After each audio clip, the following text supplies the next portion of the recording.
cars used to come in distinctly different flavours. You had your hatchbacks, your saloons, your coupes, we even had MPVs, remember them? But we're much, much fussier nowadays. I mean, just take a look at the BMW 4 Series Gran Coupe. It's a bit of everything. You've got a very stylish and sporty exterior, you've got a plush interior, you've got a big boot, and you've even got a frugal diesel engine, as well as a 6-cylinder 3-litre sub 5 second petrol. So if you've got the cash and you don't want a Mercedes or an Audi, and maybe you want to get one up on your neighbour Johnny Salesman who just got a 3 Series, et voila! Or das ist es! You know, because it's German. So BMW's intentions of pulling off that coupe flair are immediately apparent when you sit in. I mean, you do sit nice and low to the ground, you feel connected with the road when driving. Yeah, very nice. And the layout in here is typically BMW. I mean, all-round quality is excellent. You've got loads of soft touch, high quality materials, and any cheaper plastics you are likely to find are out of sight and out of mind. And the cream leather in here is the cherry on the cake. Unlike me today, it looks like the icing on the cake with a matching jumper. Now thankfully, over the last few years, BMW has banished a lot of the button clutter from the dashboard, instead just sticking with some key aircon controls here, although it has insisted on keeping the radio shortcut buttons here, which are a bit old school. I mean, I've never wanted to listen to Classic FM or TalkSport that urgently, but hey ho.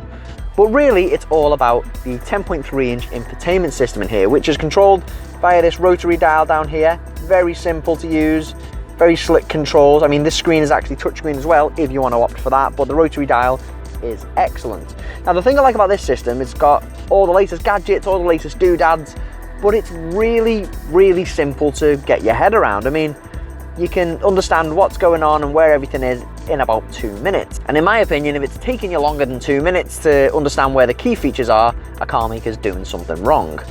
Now, alongside this screen, you've also got a fully digitized instrument cluster, which is great, you know, great all round, great for displaying your speed, great for displaying maps.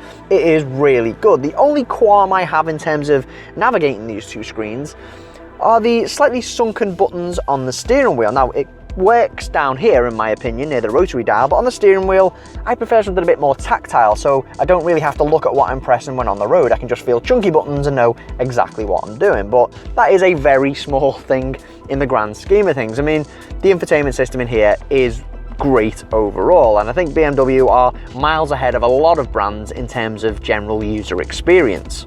I mean, it's easy to connect your phone, it's easy to search things in maps, and it's easy to choose a radio station, aside to using these buttons.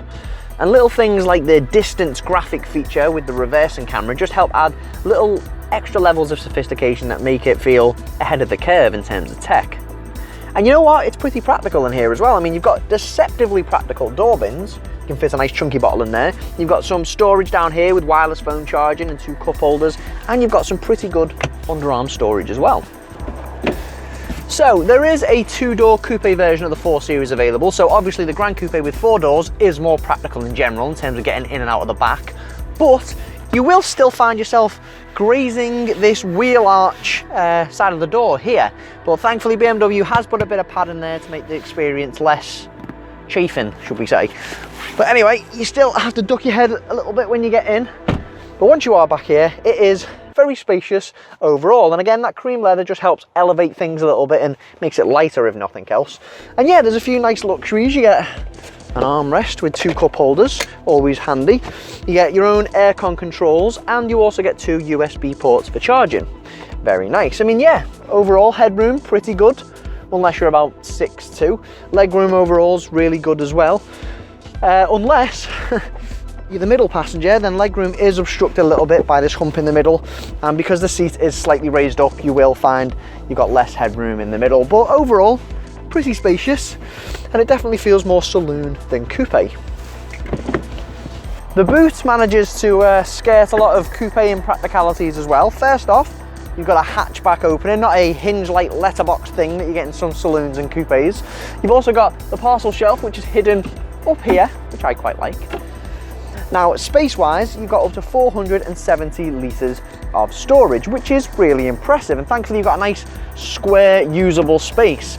You do unfortunately have a bit of a load lip, but the The bed of the boot is quite low anyway, so you shouldn't have too much of a problem loading heavy things in. Now, unfortunately, you can't fold those back seats from back here with using a lever or anything like that, but once these seats are folded down, you get a nice flat run all the way to those front seats. Big up, BMW. Now, as I briefly mentioned at the start of this video, there are some rather contrasting engines available with the Gran Coupe. So there are two standard petrols, the 420i with 184 horsepower and the 430i with 245 horsepower. Then there's the 3-litre M440i with 374 horsepower.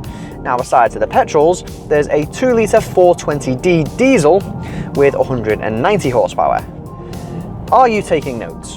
Now, we've got the entry-level 420i petrol, which is rear-wheel drive and only comes with an 8-speed automatic. There's no manual available, and that goes for the rest of the Gran Coupe range, actually. And it's difficult to know where to start with it because, well, like its boot, interior, styling and everything, it offers a bit of everything. You know, it's multifaceted. I know that's a bit of a cliche, but it's true. And the main reason for the 4 Series offering a bit of everything, in my opinion, is for 2 reasons. It's got variable steering and it's got an adaptive suspension. Now, the variable steering basically requires less input from the driver to do things like maneuvers and turn corners, which makes driving less labor intensive overall. Then the adaptive suspension basically allows you to specify how firm you want the ride, the either end of the spectrum being comfort and sport, but you can also create your own settings. Basically, these 2 things, along with BMW's German engineering, of course, mean that you can drive the 4 Series flat at speed through bends, or just mosey along saloon style on the motorway or in busy traffic. I mean, the steering wheel has got plenty of feel through it. The adaptive suspension I just mentioned really does work. You know, you get a firmer setup and a more planted feel through bends in sport mode and a much cushier, serene experience in comfort mode.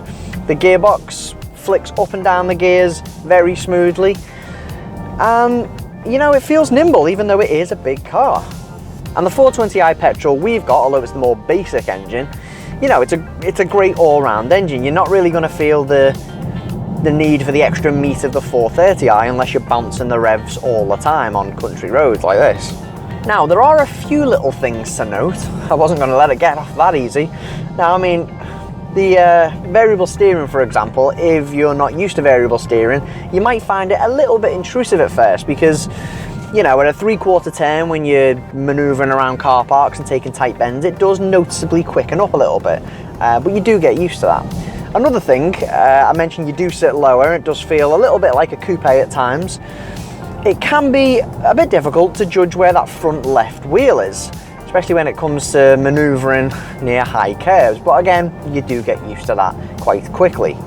But apart from there maybe being a little bit of a learning curve for some people, it's fun, it's relaxing, it's flexible, it's a great all-round car.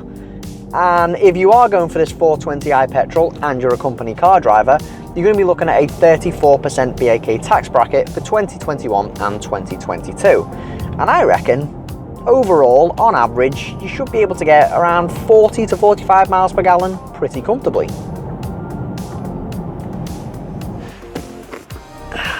So, it's pretty obvious that I quite like this car. I like these alloys as well, hence this slightly impractical shot. But I think it's very rare that big luxury sporty cars claim to offer a bit of everything and actually pull it off. But this does, in my opinion, with flying colours actually. The only thorn in its side is its price, because there are loads of very, very competitive cars that are cheaper. In fact, there's loads of very, very competitive BMWs that are cheaper. But if you've got your heart set on it and you're going to take the plunge, you won't be disappointed.